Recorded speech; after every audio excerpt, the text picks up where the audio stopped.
नमस्कार, KP news 24/7 में आपका स्वागत है। मैं हूं आयुषी विजयवर्गीय आपके साथ। तो चलिए खबरों के सफर की शुरुआत करते हैं और सबसे पहले एक नजर हेडलाइंस पर। मंदिरों और कृषि बागानों जैसे स्थानों पर सांस्कृतिक मनोरंजन और मैत्री सम्मेलन जैसी गतिविधियों से लोगों में आपसी प्रेम बढ़ता है, कहा वीरभद्रप्पा उप्पिल ने। जैविक केंद्र का लाभ उठाए मल्लिकार्जुन एस बाबुगे का आग्रह।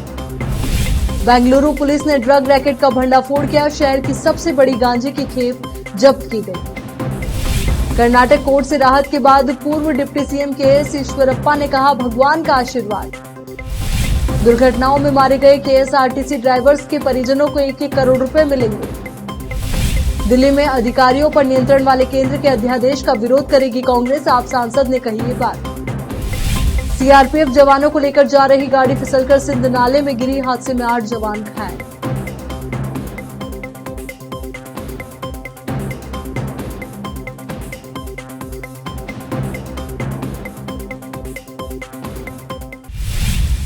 अब देखते हैं समाचार विस्तार से। अखिल भारतीय विश्वविद्यालय कर्मचारी संघ की कार्यकारी समिति के सदस्य वीरभद्रप्पा उप्पिल ने कहा कि शहर के बाहर मंदिरों और कृषि बागानों जैसे स्थानों पर सांस्कृतिक मनोरंजन और मैत्री सम्मेलन जैसी गतिविधियों के आयोजन से लोगों में आपसी प्रेम और विश्वास बढ़ेगा। कर्मचारी संघ की ओर से एकजुट होकर अन्नादूर के पास संगमेश्वर तालाब में आयोजित पर्यावरण जागरूकता, वनभोज और सांस्कृतिक कार्यक्रम में बोल रहे थे। उन्होंने कहा कि राजनीतिक मतभेद, आपसी अविश्वास, लोगों के बीच प्रेम और विश्वास की कमी और अहंकार से भरे इस युग में समूह मैत्रीपूर्ण बैठकें, वनभोज और सांस्कृतिक गतिविधियों का आयोजन करके आपसी मतभेदों को दूर करना और भाईचारे के साथ रहना संभव है। विशेष संवाददाता की रिपोर्ट। एस बोगे ने कहा कि कल्याण कर्नाटक का एकमात्र बायोलॉजिकल सेंटर है जिसका उद्देश्य कृषक समुदाय, जनता, छात्रों और ग्रामीण युवाओं को एक ही छत के नीचे बागवानी विकास के लिए विभिन्न प्रकार के उपकरण और सेवाएं प्रदान करना है। प्रकृति अनुकूल जैविक केंद्र प्रौद्योगिकी। उन्होंने integrated biological centre Holdakeri Bidar के कार्यालय कक्ष में बागवानी विभाग, integrated biological centre Halladakeri Bidar, Reliance foundation और आउटरीच ऑर्गेनाइजेशन बीदर द्वारा आयोजित एक कार्यक्रम का उद्घाटन किया और किसानों को इंटीग्रेटेड बायोलॉजिकल सेंटर से मिलने वाली सुविधाओं के बारे में बताया। जैविक केंद्र में 4 प्रयोगशालाएं हैं और प्रयोगशाला में उपलब्ध सेवाओं जैसे मूत्र और जल विश्लेषण, जैव उर्वरक और जैव उपकरण, जैविक केले के पौधे और मशरूम के बीज का लाभ विभाग द्वारा निर्धारित दर का भुगतान करके लिया जाना चाहिए। इस अवसर पर रिलायंस फाउंडेशन के जिला समन्वयक महेश, रिलायंस फाउंडेशन के सहायक बालाजी मैत्रे, बागवानी हयाकी गंगम्मा, प्रथम श्रेणी सहायक जगन्नाथ और बगदाल और खानापुर गांव के किसान उपस्थित थे। विशेष संवाददाता की रिपोर्ट। अब देखते हैं राज्य के अन्य क्षेत्रों के समाचार।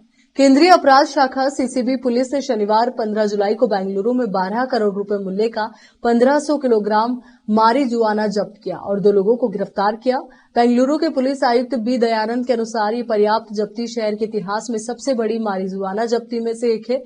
इससे पहले बेंगलुरु पुलिस ने सितंबर 2020 में कलबुर्गी से 1200 किलो मारीजुआना जब्त किया था। मामले के 2 मुख्य आरोपी राजस्थान से 24 वर्षीय चंद्रभान बिश्नोई और आंध्र प्रदेश से 23 वर्षीय लक्ष्मी मोहन दास, दोनों को सीसीबी ने गिरफ्तार किया था। ड्रग रैकेट पर सफल कार्रवाई सीसीबी की महिला सुरक्षा विंग के अधिकारियों द्वारा किए गए 3 सप्ताह लंबे गुप्त ऑपरेशन का परिणाम थी। अधिकारी विशाखापट्टनम और उसके आसपास रहकर नशीली दवाओं के कारोबार को खत्म करने के लिए लगन से काम कर रहे थे। सहायक पुलिस आयुक्त रीना सुवर्णा के नेतृत्व में एक विशेष टीम को विशाखापट्टनम में तैनात किया गया, जहां उन्होंने मुखबिरों का एक नेटवर्क स्थापित करने और अपराधियों के बारे में महत्वपूर्ण जानकारी एकत्रित करने में 3 सप्ताह बिताए। आखिरकार रैकेट के पीछे के जोड़े को खेप के कब्जे में रखते हुए पकड़ लिया गया। नशीले पदार्थों का परिवहन के लिए इस्तेमाल किए जाने वाले ट्रक के भीतर विशेष रूप से डिजाइन किए गए गुप्त डिब्बे में छुपाया गया था। छुपाए गए माल के साथ इस ट्रक को अब सबूत के तौर पर जब्त कर लिया गया है। आरोपी व्यक्तियों के खिलाफ चामराजपेट पुलिस स्टेशन में एक प्राथमिकी दर्ज की गई है और एनडीपीएस अधिनियम के कॉलम 20B2 के तहत मामला दर्ज किया गया है। ठेकेदार संतोष पाटिल की आत्महत्या के मामले में बेंगलुरु के विशेष प्रतिनिधि न्यायालय के फैसले पर प्रतिक्रिया देते हुए पूर्व डिप्टी सीएम केएस ईश्वरप्पा ने कहा, हमारे कुलदेव थे चौड़ेश्वरी के आशीर्वाद से मैं अदालत में निर्दोष साबित हुआ हूं।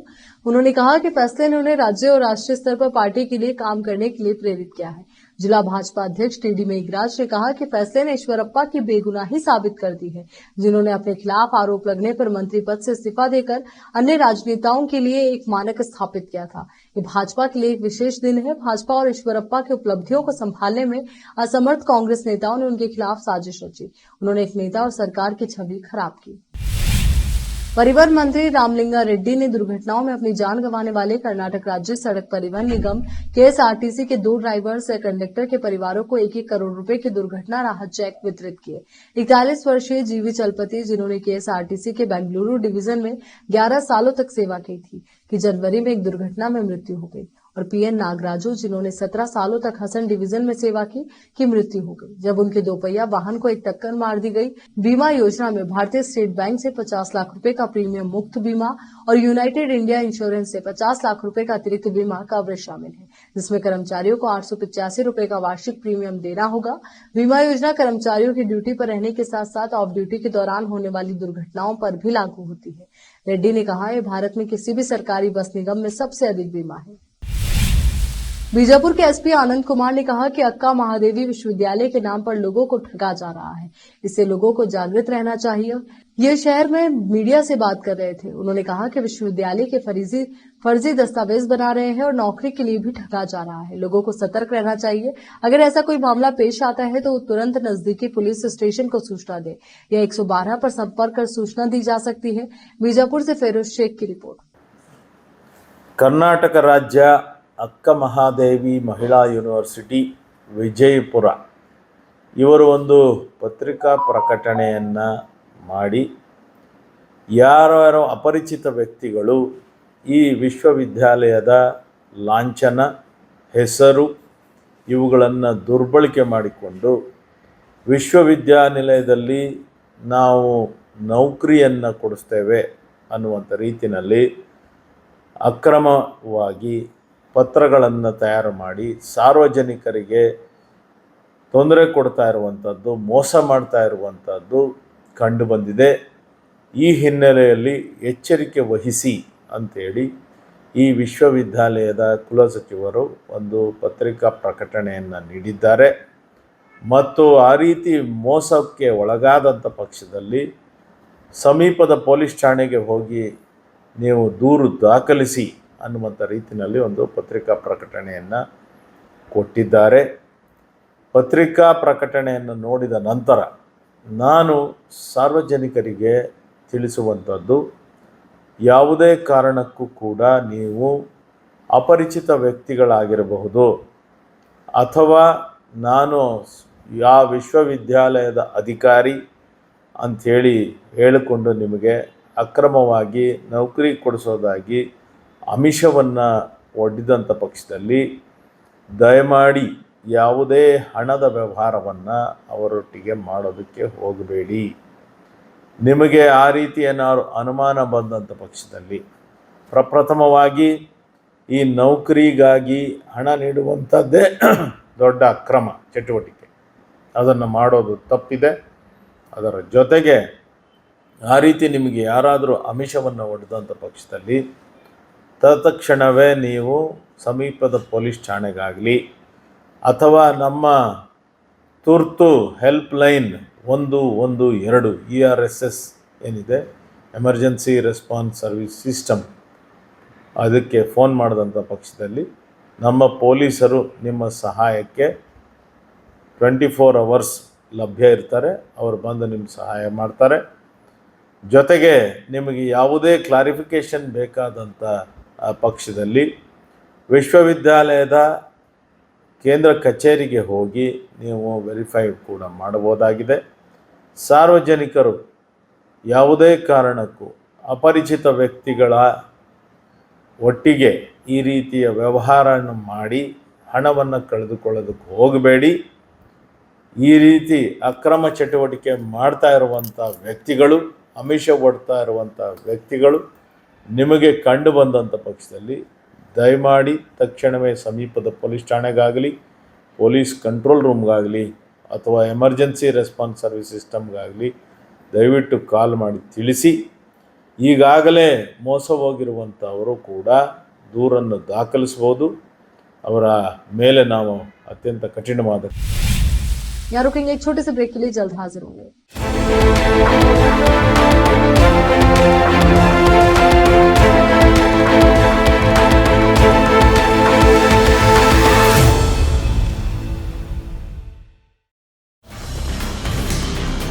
हिंदुस्तान के हर कोने में हम हैं मौजूद।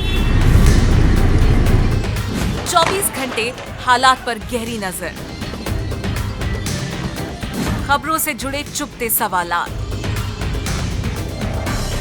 और आपको दिखाता है धार्मिक, सामाजिक, राजनीतिक, लोकल और इंटरनेशनल न्यूज की सबसे बेहतर कवरेज, जो आपको रखती है हर पल बाखबर। देश और दुनिया भर की खबर के लिए देखते रहें KP news 24/7। Noor education trust Bidar की ओर से चलाए जाने वाला Noor MEd and BEd college Bidar, recognised by NCTE Delhi and affiliated to Gulbarga University, Gulbarga. Admission are open for the academic year 2022-23.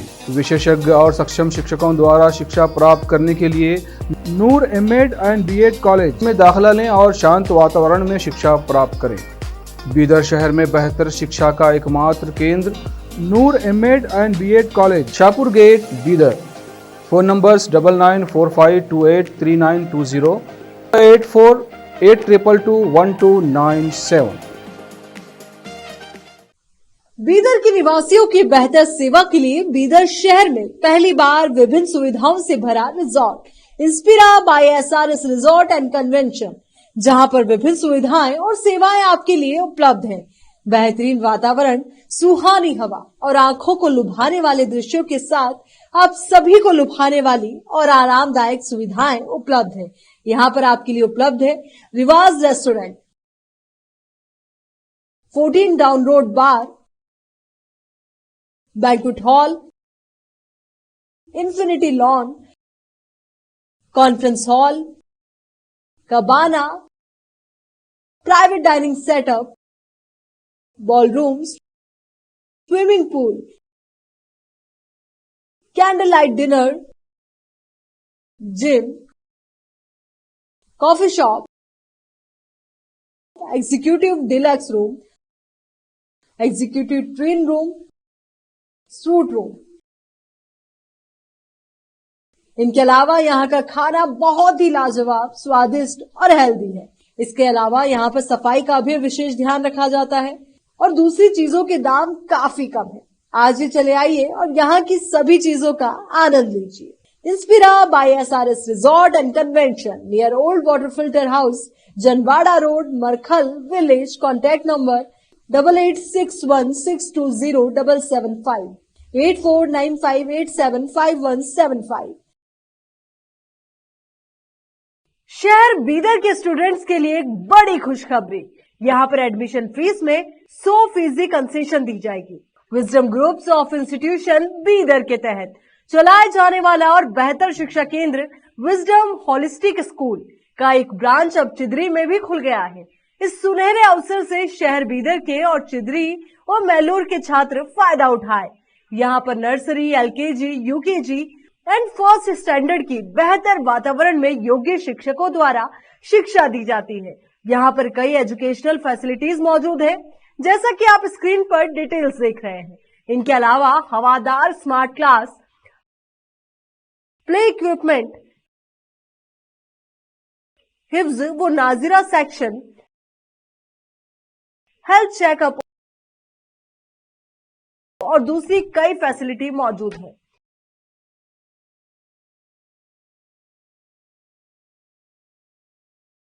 Wisdom holistic school की एक ब्रांच बीदर के फेमस इलाके चिदरी में खुल गई है, जहां पर एडमिशंस ओपन हो चुके हैं। अपने बच्चों की अच्छी शिक्षा के लिए आज ही विजडम होलिस्टिक स्कूल में एडमिशन दिलवाएं।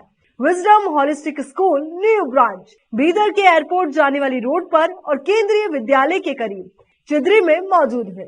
बीदर के छात्रों के लिए एक बहुत बड़ी खुशखबरी है, यहाँ पर एडमिशन फीस में 100% कंसेशन दी जाएगी। आज ही एडमिशन कराएं और भी डिटेल्स जानने के लिए इस नंबर पर कांटेक्ट कीजिए।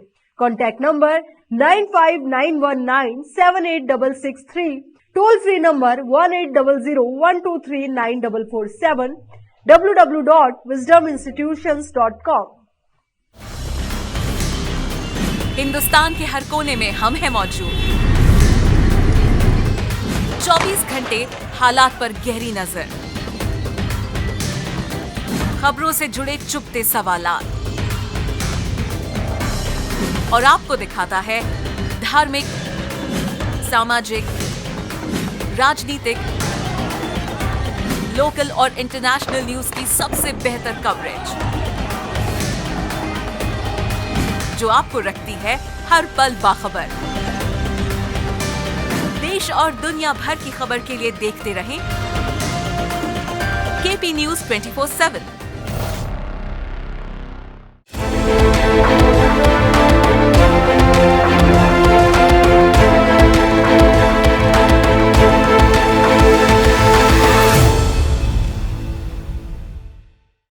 ब्रेक के बाद एक बार फिर से आपका स्वागत है। कर्नाटक के बेंगलुरु में सोमवार को विपक्ष की दूसरी बैठक हो रही है। इस बैठक में 25 से अधिक पार्टियों के शामिल होने की संभावना है। इस बैठक में आम आदमी पार्टी की तरफ से राष्ट्रीय संयोजक अरविंद केजरीवाल शामिल होने की संभावना, तो वहीं इस बैठक से पहले कांग्रेस पार्टी ने बड़ी घोषणा की। कांग्रेस के महासचिव केसी वेणुगोपाल ने कहा कि पार्टी दिल्ली में अधिकारियों पर नियंत्रण पर केंद्र के अध्यादेश का विरोध करेगी। इसके बाद आम आदमी पार्टी के सांसद राघव चड्ढा ने इसे एक सकारात्मक विकास कहा। कांग्रेस महासचिव केसी वेणुगोपाल ने कहा कि हम दिल्ली में केंद्र के अध्यादेश का विरोध करेंगे। हमारा रुख बहुत स्पष्ट है, हम दिल्ली अध्यादेश का समर्थन नहीं करने जा रहे हैं। कल विपक्ष की बैठक बेंगलुरु में होने वाली है और इस बैठक में शायद केजरीवाल शामिल होंगे। हालांकि इससे पहले आम आदमी पार्टी ने आज शाम 4 बजे राजनीतिक मामलों की समिति पीएससी की बैठक बुलाई। माना जा रहा है कि इस बैठक में तय होगा कि पार्टी बेंगलुरु में होने वाली बैठक में शामिल होगी या नहीं। जम्मू कश्मीर में रविवार सुबह एक बड़ा हादसा हो गया। सीआरपीएफ की गाड़ी सिंध नाले में जा गिरी। इस हादसे में कम से कम 8 जवान घायल हो गए। यह हादसा नीलग्रार हेलीपैड के पास हुआ। घायल सभी जवानों को इलाज के लिए बेस कैंप अस्पताल बालटाल लाया गया। जानकारी के मुताबिक हादसा तब हुआ जब सीआरपीएफ जवानों को लेकर जा रही पंजीकरण संख्या HR 36 AB/3110 वाली गाड़ी सड़क से फिसलकर सिंध नाले में जा गिरी। अधिकारियों ने बताया कि सीआरपीएफ कर्मी बालटाल के रास्ते अमरनाथ गुफा मंदिर की ओर जा रहे थे, तभी यह हादसा हुआ। बता दें कि अमरनाथ यात्रा को और सुरक्षित बनाने के लिए बड़ी संख्या में सीआरपीएफ के जवानों को तैनात किया गया है, क्योंकि अर्धसैनिक बल नवीनतम उपकरणों से लैस है और कश्मीर में सुरक्षा घेरे को बढ़ाने में मददगार साबित होंगे। सीआरपीएफ के उप महानिरीक्षक आलोक अवस्थी ने बताया कि हम 24 घंटे साल के 365 दिन सेवा में तैनात रहते हैं, चाहे यात्रा हो या ना हो। यात्रा के मद्देनजर बलों की संख्या में बढ़ोतरी की गई है और अधिक सावधानी बरती जा रही है। केंद्रीय मंत्री नितिन गडकरी ने नागपुर में कृषि विकास प्रतिष्ठान के तत्वाधान के कार्यक्रम को संबोधित करते हुए कहा कि उनका मानना है कि वो आज भी और जब विरोधी पक्ष के नेता थे तब भी एक बात कहते थे। गडकरी ने कहा कि वो ये मानते हैं कि हम सभी को भगवान और सरकार दोनों पर सबका विश्वास है। उन्होंने कहा, मैं पहले से ही इस थ्योरी का समर्थक हूं कि सरकार का हस्तक्षेप, सरकार का सहभाग, सरकार की छाया जिस प्रोजेक्ट पर पड़ जाए वो प्रोजेक्ट नष्ट हो जाता है। सरकार यानी विषकन्या की तरह है। सरकार से जो दूर रहेगा वो प्रगति कर सकता है। सरकार की जो अड़चनें हैं वो अलग है।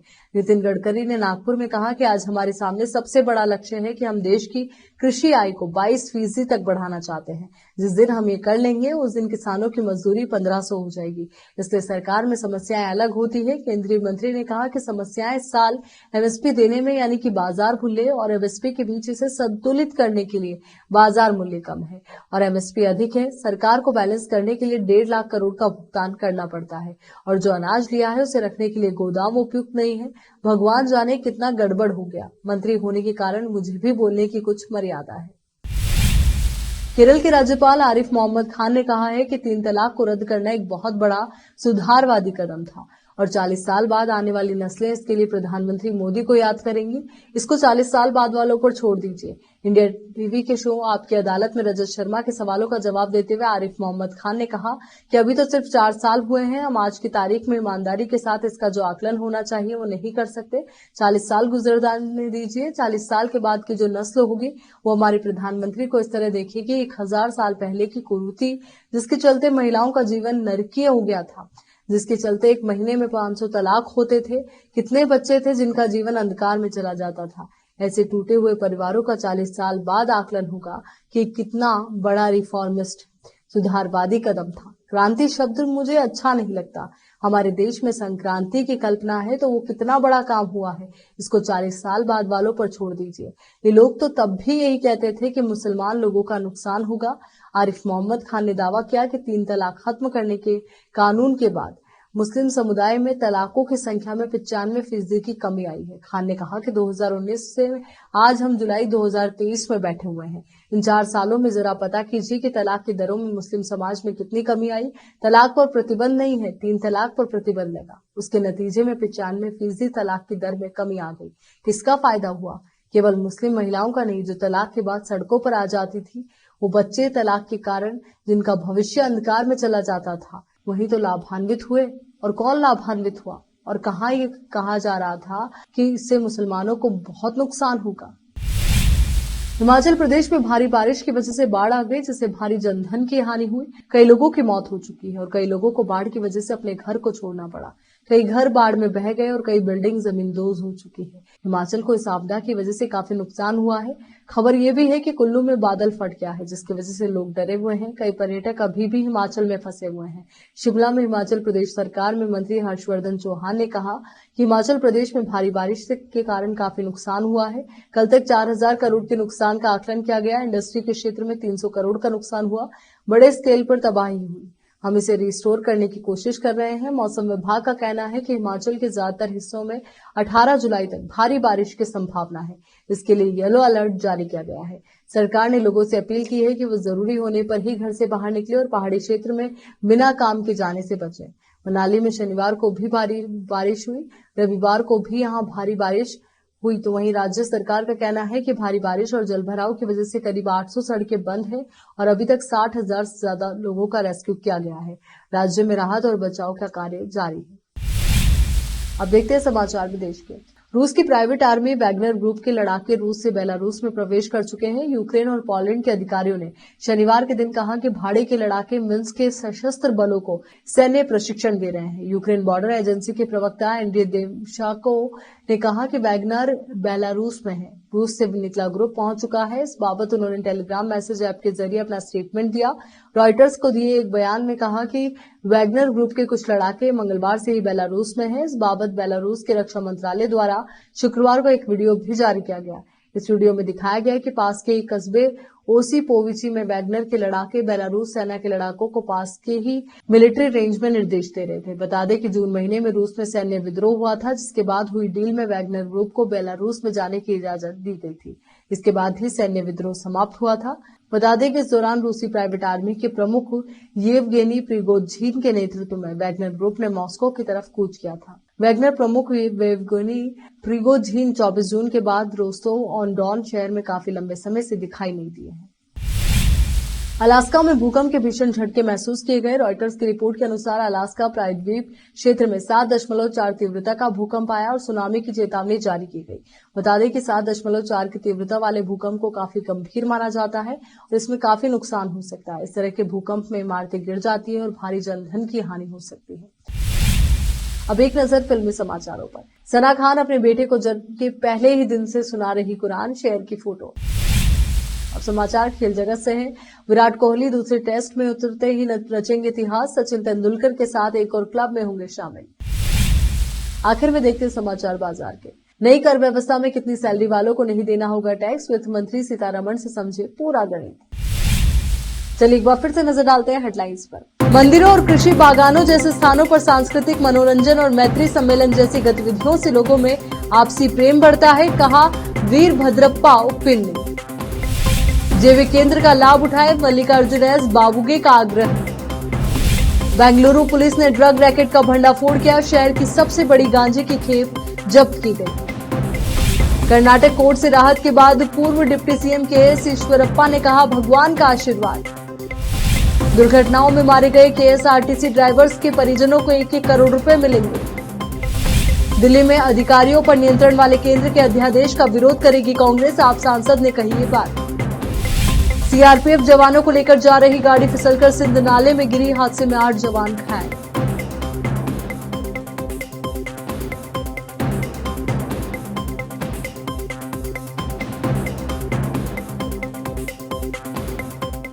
केपी न्यूज के इस बुलेटिन में फिलहाल के लिए इतना ही। देश और दुनिया से जुड़ी तमाम खबरों के लिए आप बने रहिए केपी न्यूज 24/7 के साथ। धन्यवाद।